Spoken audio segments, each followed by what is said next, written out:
Today's interview is with Jamie Gruber. Jamie is a great guy who started investing in duplexes and then scaled up to some multifamily. He invests in Ohio and in Michigan, in mom and pop type properties, BC class properties, and he talks about why he likes that space and what he's kind of done in that space. He also talks a bit about mindset, right, and how important that is. You know, I love that stuff. So really great interview today. As always, like and subscribe on Wrestling with Real Estate. Go to the WWRE Podcast and give me a 5-star rating and write me a great review, because it really does help me build this platform, and I'm trying to build this platform to provide you guys with great information. So it really does help if you give me a 5-star rating and write me a review. And also, I'm looking to speak to as many of you as possible. If you're interested in real estate and you have some questions when you're watching these shows, or you just have some questions in general, or you're just love talking about real estate, I'd love to get to know you, see if there's any way whatsoever I can help you. So if you sign up in the link in the description down below, or you go to wrestlingwithrealestate.com, we can hop on a call and have a great chat. But before all of that, stick around for today's awesome interview with Jamie Gruber.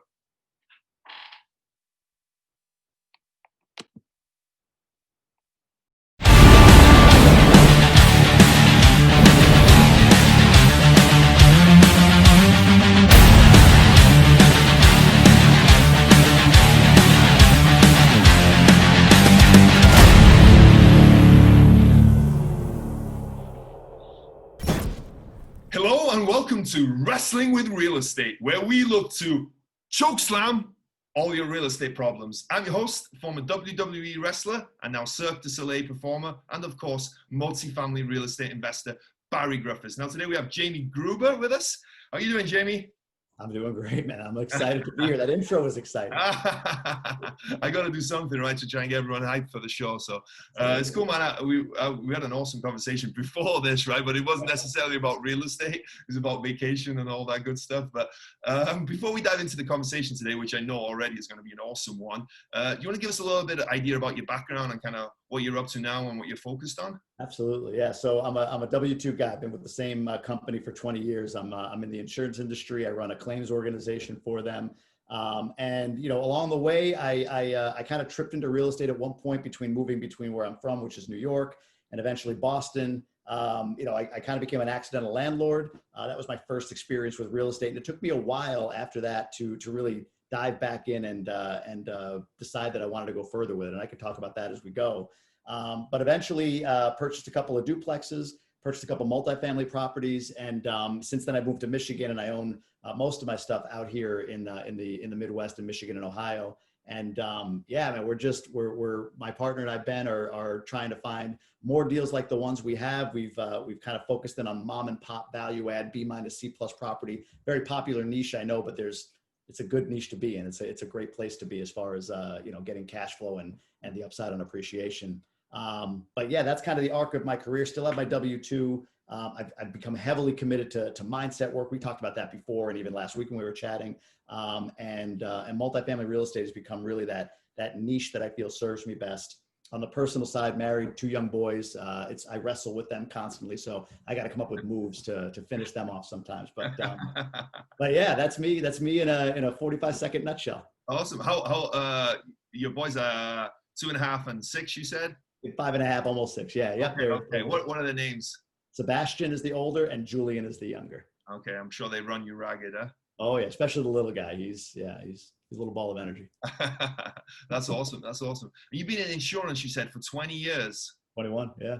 How did you end up in the insurance business? So I never graduated from college, is the first thing I'll throw out there, which is a bit of a rarity in my company and my field. You know, usually it just kind of requires a 4-year degree. But when I was 16, I got a job at a restaurant and I really enjoyed working. Didn't realize I would, but I loved just sort of being productive and making money as a result of it. When I got to 18, I did like everybody else. I went to college, and I couldn't. It just never really felt right to me. Like, I enjoyed the partying, but the college part was not fun for me. And so the college I first started at, I left. I came back home and I started working again in that restaurant. Became a manager and kind of moved up the ranks. At some point, I started going to college on the side just because I felt like I should. And then later, I actually went back full time to college, and I made it like a month. And I was like, I just can't do this at all. But it was around that time I was working as a manager for a Ruby Tuesday restaurant. I don't even think they're in business anymore. And a buddy of mine from the company I worked for worked there. He was like 25, 26. And he called me and said, hey, we're hiring. I can connect you with my boss. In fact, this was so long ago, I took the call on a payphone at the mall the Ruby Tuesday was in. Like I didn't have a cell phone. And I called this boss that he had, and he said, yeah, hey, why don't you pop in tomorrow? I interviewed and got the job. And, only because I knew somebody there, and it was probably my first lesson in proximity, right? Like having somebody, in that company vouch for me and being friendly with them and being, a good friend to them. They waived the degree requirement. They hired me in as a claims adjuster. So I was like 21, handling claims. I don't know how anyone took me seriously, some little, pencil neck 21-year-old. And I don't know, I didn't stink like fryer grease every day. I kind of like that. Like I was in a cubicle versus a kitchen galley. I kind of like that. It just sort of worked for me. So I moved up quickly through the ranks, and it just became kind of my purpose, if you will, until I reached a point in my mid-30s where I think I became a little bit too connected with my identity and the job. And from that point on is kind of where my real estate and just fulfillment and financial freedom goals really started to come to fruition. That's so funny that so many of that is similar to my kind of story, right? Is that I didn't qualify with a degree at all. I went to college two years in a row, never made it past Christmas either time. Kind of similar to you, young, crazy, wild, just wanted to party and had no interest in school. The only reason I went to school there was because I went to Cardiff, which is the capital of Wales, and it was a fun place. It was like the funnest place that I just chose that. That's the only reason I wanted to go there. Yeah. No like education stuff, no like career stuff, no goals, no nothing. Didn't make it past Christmas either time, But I think, do you find it in this business, sometimes I feel like, the imposter syndrome? I feel like sometimes in this business, because in multifamily, it's usually engineers or, super smart people who have degrees and they've had a lifetime of learning and stuff like that. Do you ever have that? Because I feel like I have that sometimes, a lot of times, to be truthful. Every day. Like, it's funny you said that phrase, because a lot of people have never heard that before. And I've used that. I always feel the need to say it, and then I have like a canned explanation for it. It's when you feel like imposter syndrome is when you feel like your accomplishments are not with merit, like you've just lucked into where you are in life. Like, what am I doing in this room? Imposter syndrome haunts me for sure every day of my life. Degree, no degree. We were talking about being in certain masterminds around guys that are worth a hell of a lot more than me from a net worth perspective, and I immediately feel like, what am I doing here? I don't have the ability to be here. Who the hell am I, right? So. Oh my God, all the time. And the degree thing, I haven't been as freely admitting this until like the last year, to be honest, like 18, 19 years or whatever out of the college age. And if people would talk about their degree and I would just say, yeah, college was fun. I would just like leave it there. And they'd say, oh, what was your major or what'd you get your degree in? And I would sometimes just, business, because that's what my major was. But when they say, what was your degree? And I would just say, yeah, it was in business. And in my mind, it was like, well, my degree program was in business, but I always had that imposter syndrome around, like, I can't admit this. I'm less of a person if I do, and they're going to judge me and all that stuff. So 100%, I feel you. I ranted on that, but I completely feel you. That's awesome. Yeah. Because it's not awesome that you had to feel like that. No. Awesome that you're able to share it and that you're able to overcome it, right? But that how do you overcome it? What steps, what actions, what kind of stuff do you do to kind of help yourself with that and to overcome it? It's the simplest phrase in the world. We talked about it before. I think it's proximity is power. So going through real quick. So going up into the level that I'm at with my company now, this director level, right? I was very intentional about getting around other directors. So I would take roles that put me in proximity to these directors because I became credible to them. So when a director role came up, it was sort of like a given, like, this guy's, he's director ready. He hangs with us. He's able to kind of, be credible with us. So, make him a director. And it's the same thing, I think, in when I got to that like mid 30s and hit that, like, wow, this is my job. I'm feeling a bit like I'm not fulfilled by it, but I'm really connected to being identified by it. And there was kind of a violent disconnect of my ego from this job, like my identity disconnected from it. And I was left in this void where I wasn't sleeping, I was eating like crap. It just was a bad time for me because I had this one path and I got to Michigan and I got the job that I'd always been searching for with my W-2. And then it was like, okay, I got it, but it doesn't, that void in my heart doesn't feel full. I thought it would, and it didn't. And it was like, holy crap, what have I been doing? Where do I want to go with life? What is all this stuff? And that's where I found this path toward real estate investing and financial freedom. And the only way that I became, I think, able to, set aside to some extent judgment. You never can. Like, I don't think there's ever like, oh, I feel no judgment. Please, I feel it all the time. You said that last week and it resonated huge with me because it's so true. But the only way for me that I became comfortable that, like, you, be yourself, is by being around people that I found through masterminds, through, communities, through groups that encourage me, that are proud of the story. Like when I say I didn't get a degree, they reframe it like, then it's incredible the success you've had without the degree. Think about what if you did have the degree, it would have been a much easier path, right? So it's incredible the success you've had. You overcame so much. So when they start pouring into you, high achievers that you get connected with and you're vulnerable around, just like when I was around the directors, I had credibility with them. When I have credibility with other people I look up to, I feel less inclined, or I'm at least aware of when I'm feeling judgment, and I can stop for a moment and say, I'm not gonna allow myself to feel like an imposter. So that to me is the biggest thing, is proximity is power. You got to get around the right people to get you there. The only other thing tactically I throw in there for me is meditation. I'm a huge fan of that. A lot of people feel as though, I can't do it because I can't get my mind clear. And like, that's not what it's about to me. And I think what truly meditation is can I be mindful? Like when I do get distracted, am I aware of it and I bring myself back? Like, am I aware what my thoughts are? And when I'm in a meditative state, if my thoughts keep going somewhere, do I say, okay, this is interesting. Why is it pulling me there? Let me follow this thought for a second to see why I'm there. That translates to life. So in that moment, when I'm about to go into a situation where I feel like I'm lesser than whomever or whatever I'm about to do, or I'm playing outside of my league, meditation allows me to say, okay, how are you feeling right now? What's this feeling inside of you? Deal with it, take a deep breath, explore it, be curious about it. And it lets me set it down a little bit. It reduces that anxiety for me going into whatever that scenario is. So proximity and meditation, those are my two tactics.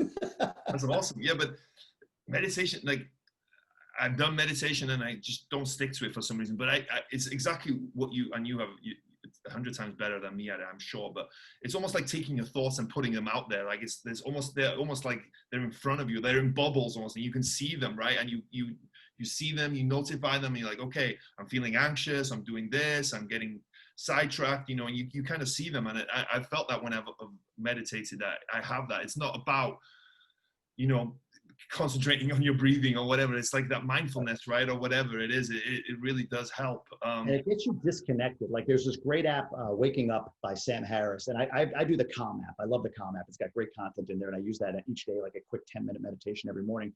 But at a point I was doing it for like a year and I'm like, all right, I don't, like you said, am I good at it? Like, I don't know what I'm doing. Like I'm just sitting here and, so I got this app called Waking Up because they had this, at the time, 50-day like meditation course. It was a free, like, no, I think you had to pay for it, but it was like a 50-day course. I think it's been reduced to 28 days. And it gets into like consciousness and how the mind works and everything. And you said something a moment ago that is so nuanced and simple, but I think it's important. And when you truly get into something like meditation, when it teaches you on how to be mindful, it's not I'm feeling, like you said, I'm feeling anxious or whatever. But when you can say there is anxiety or there is fear, like you said, it's over there. Like it's not who I am, it's not what I am, it's not my feeling. It's the feeling that I'm recognizing right now. And then it's like, what is this anxiety that is there? Like, what is the anxiety that is there? And somebody else, I think in that course, there was a part that said like, people get like, oh, I can't meditate because I keep thinking about like my work, like the stuff I have to do today, It's like, no, that's what meditation reveals. When you allow yourself to kind of come down and, be in even a pseudo meditated state, and it keeps drawing you here. It's like, don't approach that bully, right? Approach that bully. Don't try to run away from that. Go hit the bully. You'll lean into it a little bit, understand what it is. If it's work, then like, okay, it's work. And there's this one thing at work I haven't been doing. I've been avoiding and procrastinating on. I do that and I feel way less anxiety, but meditation will guide you in that direction, in my opinion. So I think it's a powerful tool. That's awesome. Yeah, I love that. What I found as well from my imposter syndrome that has helped me overcome is taking action as well. So one of the imposter syndrome things I had was with the YouTube and the podcast was like, who's going to want to be a guest on my show? Like, who am I to interview people? No, well, yeah, thanks. And I found out through doing that, that's not the case at all. It's just, again, some self-talk and some other stuff. And I think a lot of imposter syndrome actually falls into that bracket as well, that self-talk, that, negative self-talk. Because I think we think we're more of an imposter syndrome than anyone ever will, right? And I found through taking action, right, speaking to people, like, like the YouTube the podcast / YouTube, I was like, nobody's going to want to be here. Nobody's going to want to listen. But I found out all of a sudden people do want to be on it. People do listen. And it's like, okay, wow, that was just kind of me talking to it. And so I found taking action to really help that. That's a great point. Yeah. It's funny, so much of the stuff, like it's like a mirror. Like I had a similar thing to you, like you said that you identified it with this job, but you had a disconnect, right? And then at 35 you wondered, like, what are you, mid 30s, whatever it was, what are you going to do with your life? What does your life look like? My situation, although different, was so much similar with wrestling. When I identified as a wrestler, I was a wrestler, a weightlifter.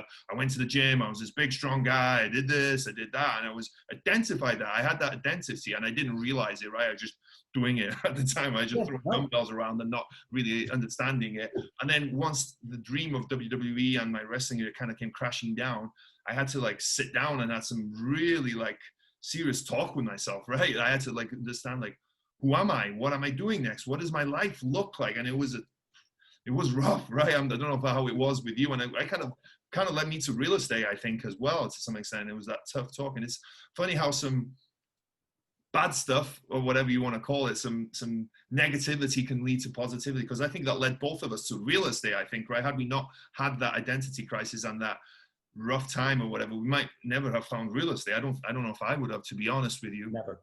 I would have been comfortable in my bubble, absolutely. But there was look, I struggled when I moved here. Part of my struggle was with disconnect of identity. Is I took over an organization that was struggling. I had a boss that was very impatient with that getting turned around, even though it was going to take a heavy lift, terminating people, demoting people, all that stuff. I had to do that work, but within like a month, it was like, why isn't it done? Like, so a lot of strife between me and my boss. We struggled to sort of, I don't say get along, good person, but it was more like we had a lot of butting of heads, a lot of conflict there.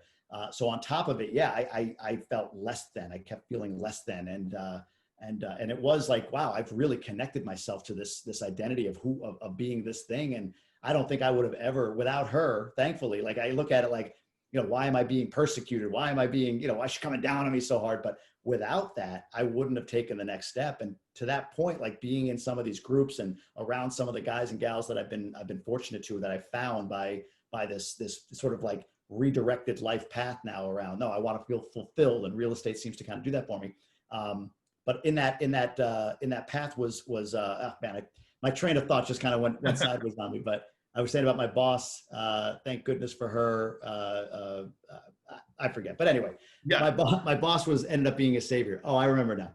Being around these people, they've allowed me to learn that, like you just said, when there's a down, whatever that is, like, it's like, oh man, this isn't a great day or a great week. You try to reframe that to be something exciting or good, because there's going to be an up, there's going to be a bounce, right? There's going to be another side to that. Like life isn't always up and to the right. There, even the Dow does this as it goes up and to the right? It bounces around. So when you are feeling that down, it's like, man, this sucks, but I can't wait to see what this leads to, because it always, in everybody's case, I guarantee you they can harken back to, man, this sucked when it happened, but had it not, I wouldn't have this in my life, right? So I agree with you completely. Yeah, that's so true. Like if I'd have kept wrestling and everything would have gone, I wouldn't have been home with my wife every day. I wouldn't have been seeing my son every day. So much of this stuff, like, and I really, as much as I thought that would have been happiness to me and to be the world heavyweight champion and stuff, I would have had money and kind of fame and some stuff like that. But would I have really been happy, like spending 5 nights a week in a hotel room, traveling to a different city every night? I don't know if I would have, so it's interesting how that it can change around, just like you said, right? Even when you think you're down and things are bad, it's always going to, as long as you keep pushing forward and as long as you don't let it overcome you, it's going to lead to bigger and better things. I always believe in that. I'm curious for you, was it when you and your wife met that some of this, like, how long have you been married? We've been together, it'll be 10 years next year. Okay. So was it around like when you started getting serious about being married? Like, is that around the time that this shift in priority and fulfillment happened? That was for me with my kids. It seemed like it correlated when we had a kid, like it wasn't like, oh my God, now I see the clarity of I have a kid and there's a new, it wasn't like that. But in looking back, like it did seem to transition around the time that I had a major life change. I was just kind of curious. I think it was. I think it was a little bit before he came and I realized I was home every night, how much I enjoy being home. And, it's traveling is fun for a little while. It's when you're young and you're single and you're traveling, it can be fun, but doing it for 10, 15, 20 years, it gets old, you know. It's just like, it wears on you, no sleep, trying to work out in a different gym, trying to eat in, it's a constant, some kind of pressure, right? And people are like, oh, try working a job at McDonald's for 12 hours straight. That's, you know, pressure or whatever, you know. Yeah, I agree. It's a good kind of pressure, but still it's a constant, you know, kind of pressure on you to kind of perform and do these things. And, you know, then you're talking about the show itself and being a wrestler and being on TV and having to, you know, do certain, you know, perform at a certain level and all that stuff. So yeah, I think it was, and I think definitely when my son was born, that was a big time realization. I was like, I love being with my son. I was like, I couldn't imagine being away from him, right? I'm away from him a day or two and I miss him, you know. It was crazy. Even when he's crying and he's like biting me or whatever he's doing, trying to fight. Yeah. But that's so interesting that we have so many parallels with that. So at that point, right, when you kind of had this moment of, you know, of clarity almost as you want, right? That, you know, it ended up being some clarity. How did you find real estate? What was it about real estate that you found that, you know, could have been anything that you like gravitated towards at that point, right? But why real estate, you think? I think because I was in it without knowing it. So I bought this house in 2005 when I lived in New York, and in 2008 I moved to Boston. But in 2008, tried to sell a house, right? So I had to keep it, and I kept it and rented it. And it was it was upstate New York, and it was in the time when hydraulic fracturing was getting really, really hot. And so I got great rent on this place and everything, and it was fine. It was like, all right, whatever. I don't deal with it. I had a good renter or whatever. But then New York signaled that they were going to ban hydraulic fracturing. So like Halliburton moved out, all these companies moved out, and my rents went plummeting down. And that was after like 2 years of being in Boston. And it just became like an albatross to some extent for me. Like, man, this real estate thing, you know, like this is, you know, people talk about it being a great thing, but I was like losing a little bit of money, $100-200 a month or something like that on this property. And so when I went through all of this stuff, it was like, what am I searching for? And I honestly, I read and YouTubed a whole bunch of stuff.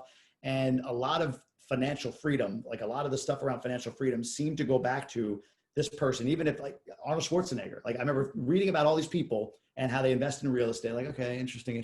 Then you read about Arnold Schwarzenegger, and if people don't know, and I just was told about his book, Total Recall, I guess he outlines this, but he made his money bodybuilding and then acting and all that stuff. But where he put that money was he bought real estate. He bought like a 40-unit apartment building or something like that. And his legacy wealth is built on real estate. And it was just like, okay, here's a signal here. So somebody had given me Rich Dad, Poor Dad years before, and I read it when I was like 22, and I was like, oh, that's interesting, cool. But I reread it. I don't know why, just the universe called me to it or whatever. I reread it, and it was like, oh man, like what have I been, like, I get it. Like, it's so clear the last 14 years or whatever, I've just been like, you know, like not seeing this world over here of people and what you can do with it. And then it was a revelation of like, holy crap, I'm a real estate. I have one. I've got a piece of real estate here. So we went back to that property. By this time we had paid it down a bunch. So I'm like, well, let me refi it. And rates were better. I refied it and kind of refied it mentally as well. Like, this isn't a liability. This is an asset. So if it is, what do I need to do to make it an asset? What systems, whatever, what do I have to do to the property? Because I would avoid, like, I don't want to paint this place. Like, let the code office, like when they come after me, then I'll do it. But at that point, it was like, no, okay, it needs an updated bathroom. It needs how do we budget for that? Refied it. So I made it an asset in mind and in financial sense. And then it was like, all right, I'm all in. Found Bigger Pockets, started listening to that podcast, what a lot of people do. And that was, yeah, it just seemed like real estate was the common denominator across, you know, everyone from Joey real estate investor to Schwarzenegger. So I was like, why not go down this path? And more than that, I'm already a big step in the direction. I already have one, right? Like, a lot of people struggle to get their first, and I just sort of tripped into my first. So that's why real estate. That's so funny about the Rich Dad Poor Dad thing, because I've talked about this a few times. That book is so interesting to me because you can give it to two different people, and that one will come back and be like, oh, I get it. Liability is asset. I need to buy real estate, and my home is not, my car is not a blah, blah, blah, and all this stuff. And the other guy will come back and be like, oh yeah, the guy had two dads, and one was rich, and one, like, it's so fascinating to me. Like, it's got to reach you at the right time. And like you said, when you read it when you were 22, and it wasn't the right time, and it didn't reach you, and it didn't do anything to you, right? Because everyone talks about the book, right? For the most part, like, I think every single real estate investor ever has almost read it, and if they haven't, they one that hasn't. Yeah, exactly. But how many other people read it and it does nothing for them whatsoever? So yeah, there's not as many people investing in real estate as there are that read that book. So you're right. Like there's a lot of people that read it, found it, like me at 22. It was interesting. I thought it was a good book. I remember thinking like, oh, that's pretty cool, but moved on with my life. And then, read it again, like, holy crap, this is the secret to life in here. It was like a complete different take on it. So yeah, no, that was just so different, right? It was just, you're the same person, just different times in your life. That's amazing. Right time. Yeah. That's amazing. So you had that first property, you ended up being an accidental landlord with it. But I'm sure even though you're negative cash flow, you learned a lot, right? You learned how to be a landlord. You learned like all this stuff about real estate that you need to be as an owner. It's little things, like you just said. Like I didn't finish college, so I didn't have a big college bill like a lot of people do. So maybe that was my college tuition, right? Was paying whatever I had to pay on that property. But even like when we sold it actually recently, and we sold it for like significantly less than we bought it for in 2005, which is crazy in today's world. But we did, and the house is in great shape. It's not like it's a shack or anything. We kept up with it. We kept it well maintained. But that particular market in upstate New York has just seen a lot of problems. So. But we finally sold it, and I sold it at a loss, although the mortgage was paid down where I didn't like bring money to the closing table. But still, I didn't make anything off of that. But without that property, going to the bank on the next property would have been more difficult because I couldn't claim to be an experienced landlord, right? Like that experience in being a landlord was a factor in me getting financing on my next deal and the next deal after that, for that matter. So yeah, learned a ton. Like, yeah, don't let tenants pay next month, like 2 months next month. Like we all did that, I'm sure, but I did that right away. Like, oh no, understood. You have a sick mother. You pay me next month or whatever.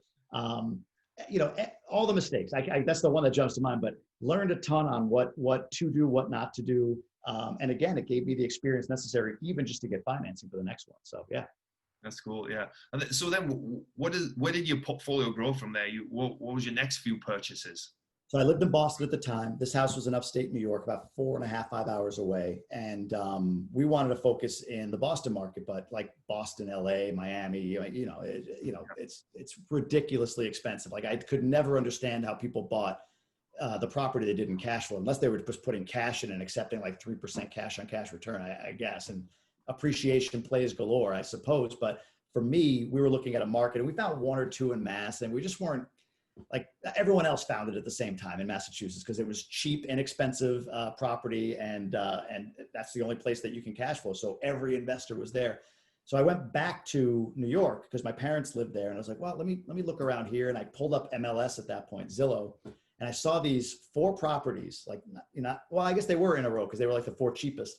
These 4 properties, all distressed. And at this point, I had been listening and understanding, like, wow, you know what? Buying retail probably isn't a good move. Like you want to buy a distressed property, to some extent, the uglier the better, and improve upon it.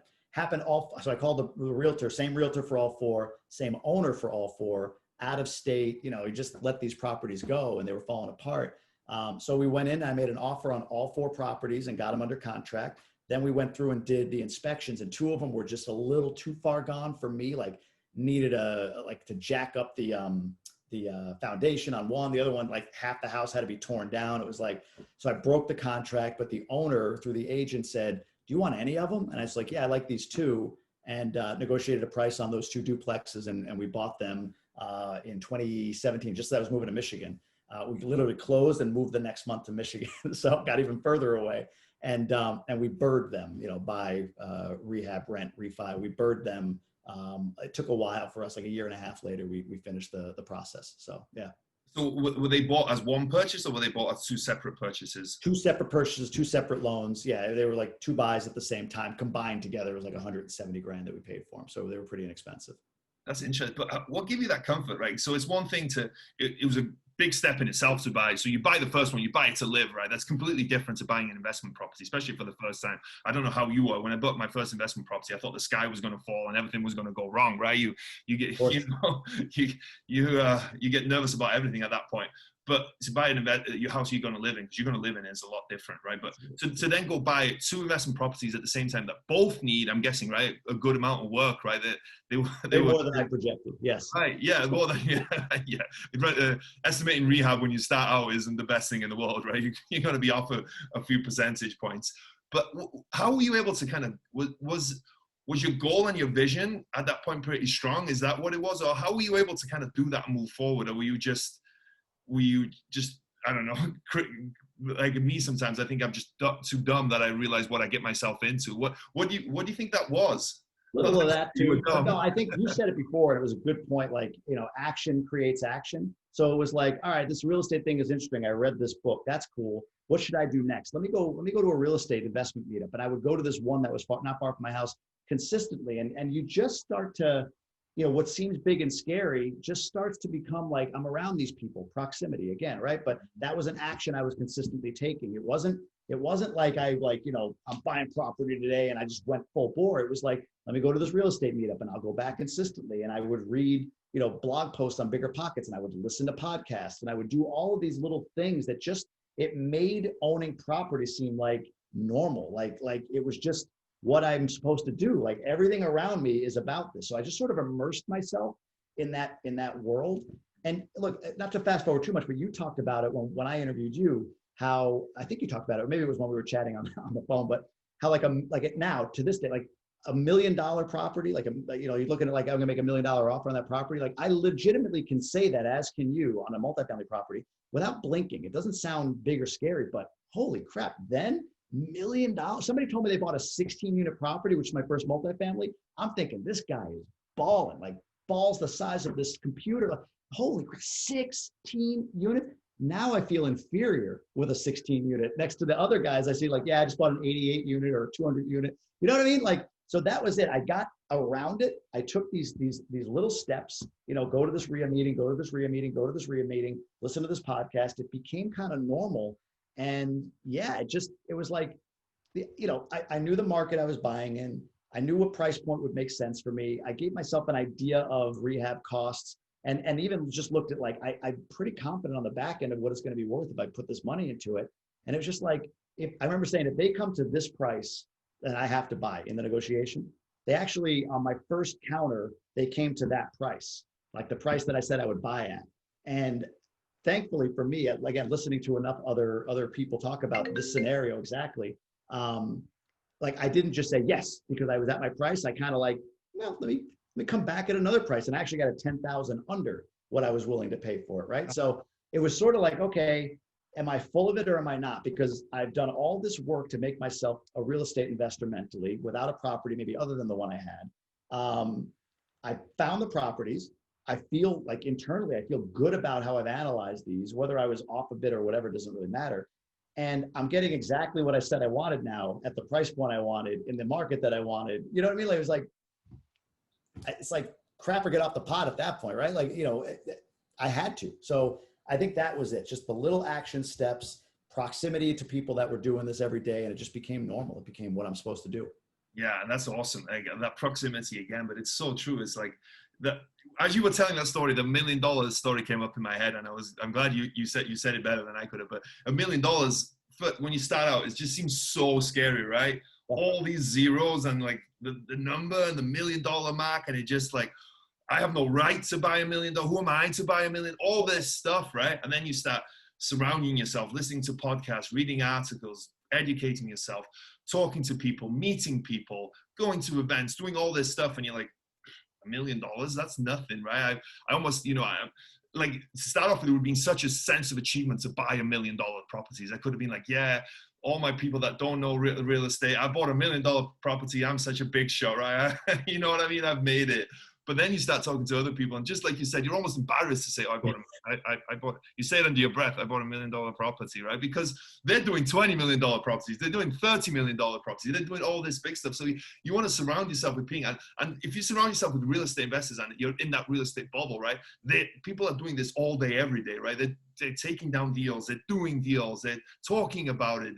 They have experience doing it. And once you surround yourself, that it's not scary. It's only when you surround yourself with people that don't have a real estate experience, that have that negative mindset, that have that you shouldn't do it because it's risky type talk, right? So it's the middle of the night, yeah, all that. Yeah, exactly. Yeah, midnight. I don't want to change toilets at midnight. Well, guess what? I've owned real estate 6 or 7 years now. Not once, not even once have I had the call, let alone go there myself, right? But it's easy to say that because then you don't have to do it, right? Oh, I don't want to deal with toilets. So, okay, I don't have to take the action and go the other side of my fear and put myself in discomfort and all that stuff. And it's interesting you said, like when you were talking about negative cash flow on that first property, I had the same situation on mine. But we didn't buy right. We didn't buy those properties. And luckily we pushed on and we had some success with real estate.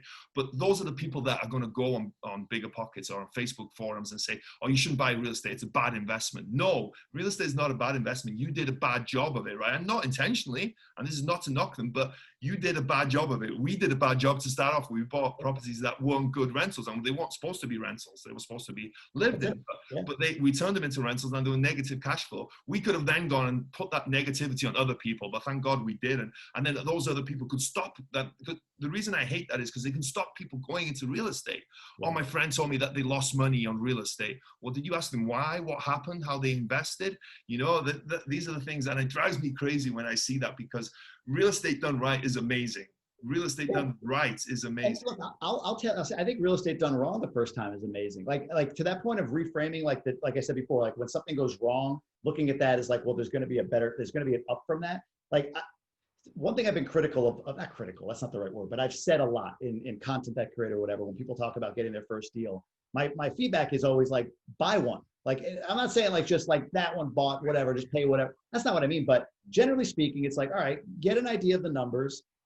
It makes sense to you, make the purchase and know that you're going to lose money on it. That's it. You're going to lose money on it. Absolutely, almost guaranteed. When people listen to Bigger Pockets episodes, 1 through 400, and they're hearing all the mistakes that people made, and they're, okay, I got that. Don't do this. Don't do that. This guy said, don't do this. Don't touch, condos because of special assessments, and you can get it. Don't do. They get into this mindset of like, I got to find the perfect thing. But if they're listening, to your point, you, me, and everybody else, every one of those guests in those podcasts, they're all talking about their bad first deal because that's how they got into the business. They had a bad first deal. So they're going to give you wisdom and knowledge for sure that lets you mitigate. But it's like having a kid. I can't tell you what it is to be a father. I mean, I have the general gist of it. Like, okay, I got to make sure the kid doesn't die, right? I got to feed it. I got to make sure it goes to bed on time. That's some discipline, like, give it its vaccine, whatever you do, right? But I couldn't tell you what sleeplessness is really like until the first 6 months of my kid's life. Like I couldn't prepare myself for that. I could know that I'm not going to sleep a lot, but to function with not sleeping in that way with the kid, you don't know until you experience it. And it's the same thing. You can have every podcast guest in the world give you every bit of advice on what it is to buy that first property and give you every mistake not to make. But until you own it, until you buy that property and go through and make the absolute mistakes that you're going to make, there's no way to avoid it, because they'll tell you, and I was told before, don't let a tenant double down the next month. But it was Earl. Earl's a good guy, right? Like I get that advice generally. Don't rent to relatives. Like, yeah, but that's my niece. Like I'm going to, it's going to work out. Even if it doesn't work out great, it's going to work out. Well, guess what? It ends badly, right? Every time that you rent a family, like these are all truths that I knew, but I had to experience it. It's like a knuckleheadedness in me that I think everyone has to varying degrees. You got to buy that first property. You're going to screw it up. And sorry about, again, the rant, but it's one of those things where, you have to experience it to know what's going to happen, and you got to take action on it. So, yeah. No, I agree. And I think it's two things, right? You've got to experience it to realize if it's for you or not, right? A lot of people, they buy their first property, they love it. Best thing ever, like us, I think, right? They love it, love real estate, think it's amazing, fall in love with it. And then other people are like, oh shit, this isn't for me. I'm done. Like this, let me sell this. Let me get my hands clean of real estate. I don't want to be involved with it. And I think you've got to, until you get into that first deal, you're not going to find those two things, right? So you want to find out which one you are, right? Because you can study for years and blah, blah, blah. And then you get into it and realize, oh, I'm not good with tenants. I'm not good with whatever it is, right? And you don't have to deal with tenants. We have property managers for that. But I'm just using that as an example. Yeah. It's like you've got to get in it to realize which one of those you are. And it's like you said, you learn so much as well, right? Even if you lose money, right? And again, I don't want anyone to be scared if they haven't bought their first property yet. You might make a shit ton of money, right? You might make great money from your first deal, right? Doesn't mean that, but you're going to learn more than anything. You're going to learn, and you shouldn't see your first property as this deal that's going to change your life. And that first property is going to make you $1 million, and you can retire and blah, blah, blah, right? What you get from that first property is momentum, education, maybe cash flow, maybe appreciation. If you get that, that's great, that's gravy. But the education and getting that ball rolling is bigger than anything to me. I don't know. Get your identity paired up with what you're trying to be, right? Like now you are an investor. I want to be an investor. I am an investor. Two different things, right? So yeah, I agree. It gets you aligned with that for sure. Sorry, we got on a rant there. It's like, I think we're passionate about the same things here. So it's yeah. And a similar background. I mean, we're both, of statuesque physiques as well, like all 5'7", 160 of me, and so we have so many similarities. Yeah, there really is a lot of parallels. It's cool.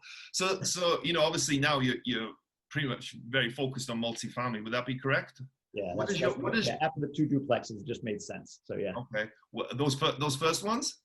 The 2 duplexes, it was like, yeah, hey, we got these 2 duplexes. That's a lot of work to close on 2 different properties, 2 different loans, 2 different everything, 2 different roofs, 2 different tax bills. Like, it'd be nice to get more with one buy, like 8 or 10 or 12 or whatever. Like, it made sense to me at that point. Multifamily was the next step for us. So yeah. And it was the first real 5+ unit commercial real estate was 16 units. 16, yeah. Tell us about that one. How did that come about, and how did that go? So one of the problems I had starting out in the multifamily realm was credibility with brokers. Like I thought, like, well, hey, I got some real estate. I had 5 units at that point. Like I felt like I got 5 doors here, right? And at any RIA meeting, I was like one of the big guys, like, because most people had none or their first one or whatever. But very quickly realized when I started talking to brokers, even though I gave them an action plan of what we're looking for, specific criteria, we had lunch, bought them lunch, that, they got like 4 guys or gals that close. So when they get a deal, it goes to them, and only after it passes them and then that next list of like 10 guys or gals does it even get to me. Like that, no priority for me. So they would send me stuff that was like, yeah, I see that, it's on LoopNet. Like, I don't need you to send me that, right? Like, so we just didn't have a lot of credibility with brokers, and I get it. Brokers need to eat. They're going to go to where they get buyers. So my partner and I decided, hey, let's start a meetup. So we started this meetup in Michigan called Multifamily and More, right? So that's the meetup that's eventually expanded to be a brand that we started. And the reason we started was to get credibility. Like, hey, we're a face in our market for multifamily. Hey, brokers, look at us now. But it turned into like a deal flow thing by leading this meetup and pouring value into other people that are attending our meetup. And again, we had no multifamily property when we started this, and we called it Multifamily and More, right? Or multifamily meetup without any multifamily property. But within 3 months, a married couple came to us and said, hey, we've got these 2 8-unit buildings that we're under contract on one, and the seller wants to sell both to us as a 16-unit package. We can only do one. Would you guys want to partner up with us and buy the 16 units together? And, got to know them, kind of ironed out the details of it. It was a great, great deal. And we went in with them. So we started the meetup in August of 2018. We closed on that property in December of 2018. And that was how we bought the first property. Wow, that's so cool. I love that. So wow. Okay. So you guys started this meetup, right? I mean, I'm interested in how did you guys do that, right? So it's one thing like to schedule it in the meetup event and have it in the calendar, but then when people turn up, how many people turned up? And then for second, what did you guys do? A presentation? Did you have guests? How did you guys do that? How did you guys the first 2 meetups I'll describe, we had an insurance agent's office. A friend of ours had it as like an office, so we used their conference room. First time, like 15 people showed up, and we called it Multifamily and More because there were no other multifamily meetups, and we're like, maybe this has been tried and failed, and no one wants to come to a multifamily meetup. So let's call it and more, so we can talk about other things, so it doesn't die after the first meetup. But about 15 people showed up, and they all were intrigued by multifamily. It was a revelation, like, wow, there's a lot of people that want to know more about this, and regular meetups didn't serve that. And also, regular meetups are often like profit centers, and they're just, they're peddling whatever turnkey company that they have. So we wanted to do something a bit more organic. So I've always said, like, you only need to be 1 chapter ahead in order to add value to somebody else, right? And we went in with that mindset. In fact, I didn't do this intentionally, but one of our core values is right here: give more. We have give more, be more, and do more is our core values that we came up with for this meetup. So we wanted to give content and value. The first thing we did was went up in front of these 15 people and said, we have no multifamily property. Just to be clear, we've been educated. We had joined a mastermind with Jake and Gino called Wheelbarrow Profits. Great mastermind. I recommend it to anybody out there.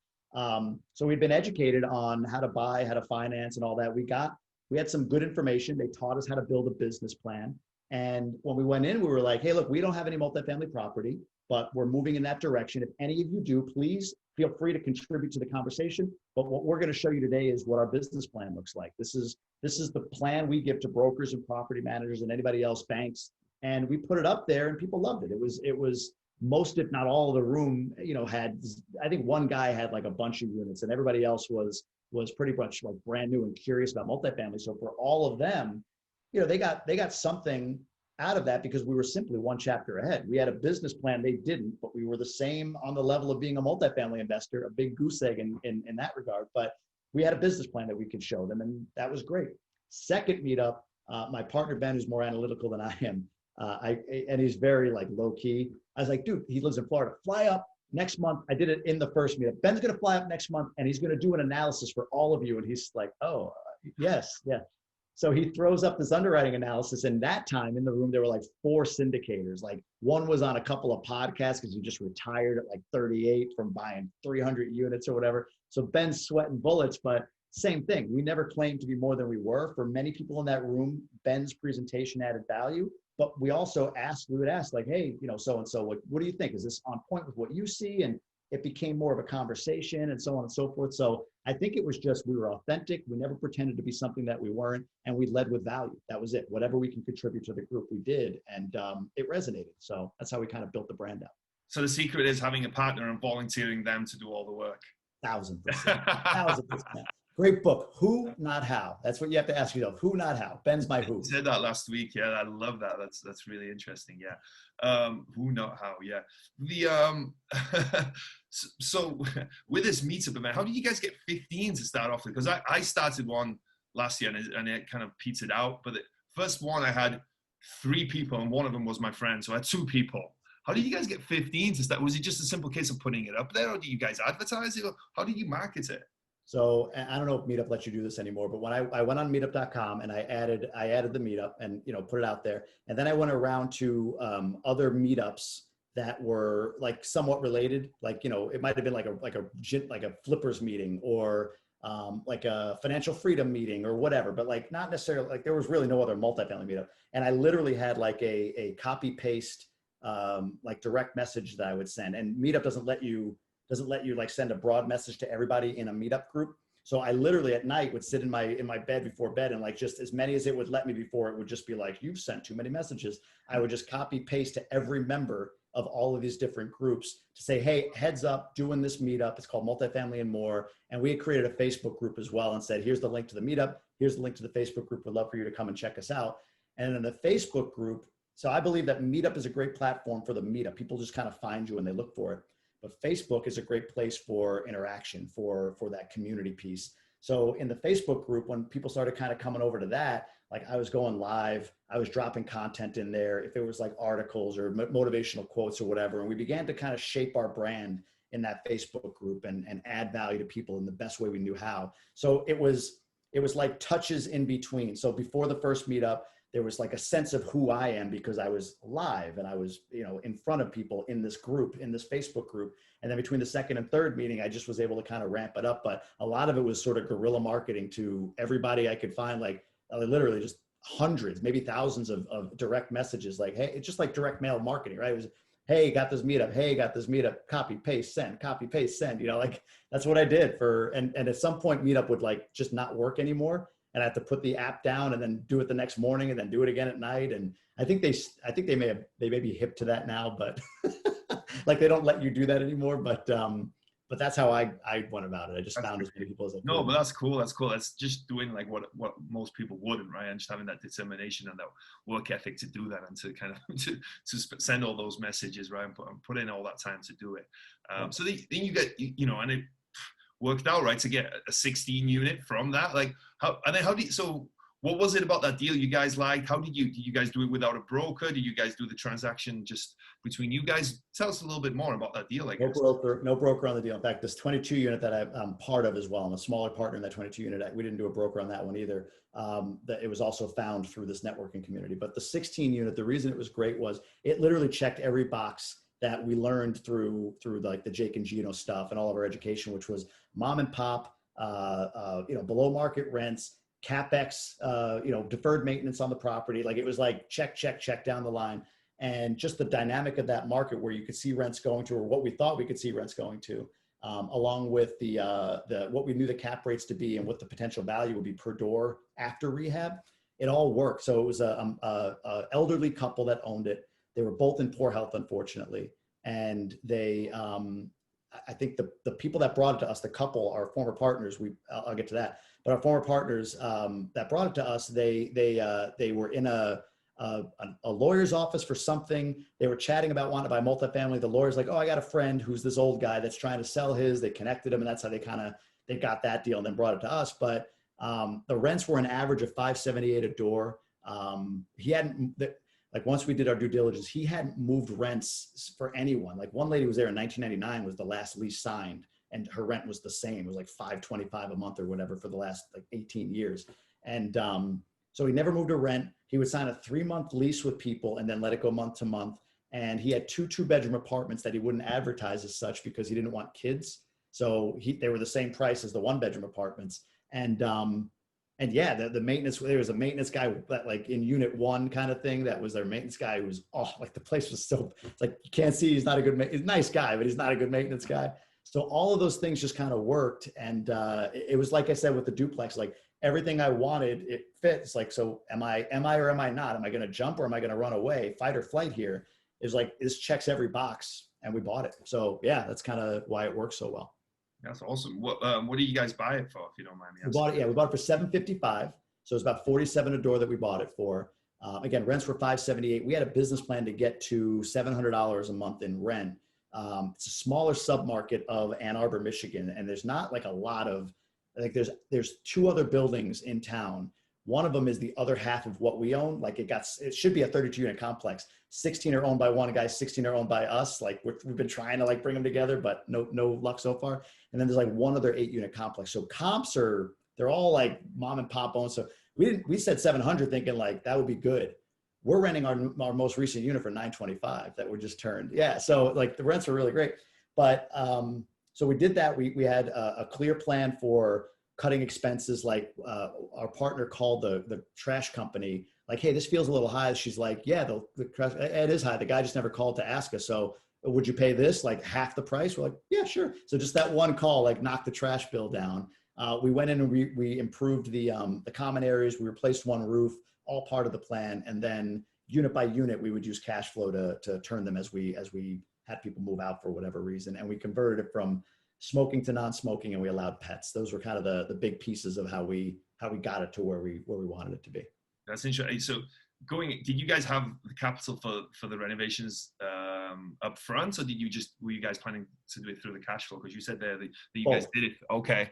Well, so what's interesting is the financing matters, right? So the financing we got initially was so bad. Like it was 6%, 20-year financing. It was good because we got in our first deal, so I'm happy about that. But the terms were awful. And because of the way it was financed, the debt coverage ratio at purchase was under a 1.2. So we had a CapEx budget, but they were holding it in escrow for a year or until our debt coverage went above a 1.2. Like that was, so it was like sitting there, but we couldn't touch it. So we had to use the residual of like what was left of that. Because we had some money above and beyond that. They had a certain amount they wanted to hold, and what was left of our initial CapEx budget we could use, and then cash flow. So it was a combination of the two to get it to where it needs to be. But we budgeted out like a big chunk for the roof. It was like 18 grand for that, a big chunk for common areas. And then we had a little left for like maybe 1 unit turn, and the other unit turns have all been through cash flow. Wow. So and that wasn't planned, right? You didn't know that they were going to hold that money, I'm guessing. Was that a learning experience? Well, we didn't know when we were going into it initially, but before we closed, we knew. So then it was a matter of, okay, well, if they're going to hold that's 1 year, can we do it with this? So we had to kind of rejigger and figure out like, oh yeah, we can still do it as long as we use cash flow. We weren't taking distributions at that point. We'll just pour it back in and do what we project the amount of unit turns that we're going to need to do. So yeah, we did all that. So I know you've done some deals since then, but I'm interested, what's been the biggest deal you've done? That one's the best deal. Yeah, we just in terms of size, purchase price and unit size. Purchase price, that was still bigger. We bought a 22 unit in Cleveland. Again, I was a small partner in that. I was like a net worth sponsor of that deal, so I got a percentage of it. But I think that was 650. This one was 755. That's the biggest dollar deal I've done so far. And we've looked at a bunch more stuff, but we just refied that 755 for $1,040,000. Dragged our cash out, but our partners wanted out. So we had to take the refi proceeds, which we were ready to go to the next one and pretty much give it to them. But we got my partner Ben and I got the whole building now, not just half of it, and all of that. And there's still about we calculate about a $2,000 per month loss to lease on that property. So we've got a lot of upside to go still. That's awesome. That sounds like a killer deal. Yeah, it's great. I can't complain. It's an amazing deal. And you refined, I'm guessing, how recently did you refi? What did you guys get? So it was 20 years it was 20-year financing, 6%, and we were paying $4,300 a month. Now it's with 300,000 more in debt. I think it's 300,000 more in debt. It's a 25-year, 2.99% deal, and we're paying $3,900, so $400 less per month to refi out and get all of our capital out on, that crazy. Yeah. Yeah, that's awesome. Congratulations. That's cool. Thank you. What's next for you guys? Do you see where do you guys see yourselves going next? So we've got three things. One is we really like that. We kind of mom and pop model. We're like, got to syndicate, like got to go to the next level, right? And we do. We created a fund. We've got some capital commitments. We're ready to buy the right deal. We've even partnered up with a couple of people, kind of loosely, that have asset management experience, underwriting experience, so we can kind of have a team to take down a large deal. So that's one thing that we're able and willing to do. We've refallen in love with the mom and pop deal. Like especially after we bought this out, like recently, we bought this out. Ben and I are running it the way we want to run it. And it's like, man, we find another way. I called the neighbor that has the other 16 units, like, you want to sell? And even the 8 unit, I called them to see if they want to sell. Like, I just want to buy more. So we look at it like we can syndicate with other people's money, but we like the idea of maybe just accumulating a portfolio of mom and pop apartments, whatever that ends up being. So that's 2.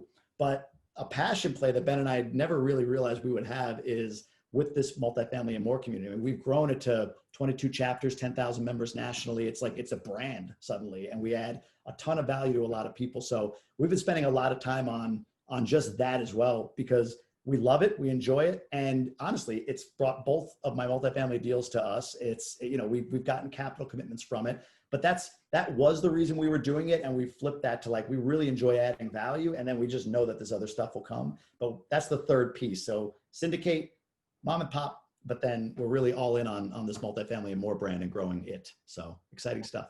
Yeah, it's everywhere. I interviewed Ryan Dumas yesterday down in Florida. Yeah, he's part of that, right, as well. Yeah, absolutely. That's awesome. Yeah. You guys are everywhere now. Taking over. But this show, as this show is called Wrestling with Real Estate, I always like to ask some wrestling-related real estate questions, except the first one isn't so much real estate related. It's the first one is, if you had to pick a wrestling name for yourself, what would that be? I would say the Bald Bomber. The Bald Bomber. Okay. Bald, yeah, I'll go with that. The Bald Bomber. Yeah, I've got that Napoleon syndrome, right? I'm a little guy. I've got no hair because I shave it off. I could have it, not like your beautiful flowing hair. I can have some hair. But I've learned to really take massive action. It's something that serves me. So I'll go with, little white goofy bald dude who can drop some bombs. So Bald Bomber. Awesome. So every wrestler has a signature move, right? Or a special move that they have. What is your special move in real estate? Networking, but I'm going to take it a step down. Connection. Like, I'm really good at connecting people, and it's not even like I'm so great at it. I love it. I just enjoy, like, what do you need? Oh, I know a guy. Like, I love that. Like, when that happens, then I hear later, like, hey, thanks for that connection because X, Y, and Z happened. Like, that's where I truly feel that fulfillment, that hole in the chest filled by connecting people that need to be connected. So being a connector, I would say, is my finishing move. Awesome. I love that. That's so cool. And that, when you come from a genuine place like that as well, right? To just want to help people. It's really cool. Maybe that should have been my wrestling name though, the Connector. The Connector? You can change it. I like the Ball Bomber better as well. Yeah. But the Connector is the name of your finishing move. Then let's call it that. Then, all right. The Connector. Hit him with the Connector. What's been the biggest body slam you've taken in your real estate investing career? It's definitely that first property. I bought it for $142,000. It became a negative cash flow situation, even more so because I had to put some CapEx into it because I let it get that way. Because like I said at the beginning, I just didn't care about the property. I let it kind of go for a while until I, repurposed myself. And then when I sold it, it was for $99,000. So probably, yeah. And again, my debt was like $90,000. So after closing costs, I had like $2,000 from the closing table, but bought for 142, sold for 99. That's not a win. And financially, it was just never a property I could get. Like, for a minute, it became good, and then it just never really did much for me. So selling it was the right move, but that was the biggest body slam. Okay, cool. The God, I freaking forgot my questions there for a second. Let me start that again. Was there a moment that you were standing on the top rope, getting ready to jump, but you were too scared? What was it, and how did you overcome it? It was probably, buying those 2 duplexes and saying, okay, I'm ready to go. Because even like I said, like the price was exactly what I wanted, but in that moment there was a flood of like, but what about this? Or are you sure about that? It's not this, it's that, like all of that stuff hit me. And I think overcoming it was what I said before, was just, being in proximity to people, becoming the mindset that I'm a real estate investor, defining the terms that are acceptable to me. And when they became real, it was like, I'm in integrity with myself or I'm not. This is a pivotal moment. And it was just a matter of go, like, do it. This is the right move for you. Even if it doesn't turn out that these were the right purchases long-term, this is the right move because it's everything you said you want and everything you said you would do. So that's awesome. Awesome. Cool. Well, man, this has been a fun interview, man. It's been definitely been multifamily and more. We kind of touched about multifamily a little bit, but it's been a lot more about the more. And hopefully, a lot of people got a lot of value out of it. And if nothing else, I enjoyed it. So yeah, it's just doing it for us, if nothing else. But yeah, it's been a lot of fun, man. I really enjoyed it. But before we go, where can people reach out to you, get a hold of you, find out more about what you're up to and what's coming next for you? Yeah, best place to find us, go on Instagram at Multifamily and More, Facebook at Multifamily, or Facebook.com/Multifamily and More. And check out our YouTube channel. We got some great content on there, YouTube.com/Multifamily and More. Those are probably the best 3 places I would say to look for us. Awesome. Well, thank you so much, Jamie. That was awesome. I really enjoyed that interview. It's been a lot of fun, man. And I appreciate you making the time and looking forward to when we get to talk to you next. Absolutely. I'll see you in Vegas. Post-COVID, we'll be in Vegas. I'll see you there. But no, thank you. I appreciate this. Vegas or the Dominican Republic, right? Either or. We get a wife to teach Pilates. That's right. I'm literally doing that once you text me. She's going to get that text right away. Like, go do this. We're going in February. That's another story for people on another show, maybe, for people who have no idea what we're talking about. Cool. Thanks so much, man. Take it easy. All right, bro. Thank you.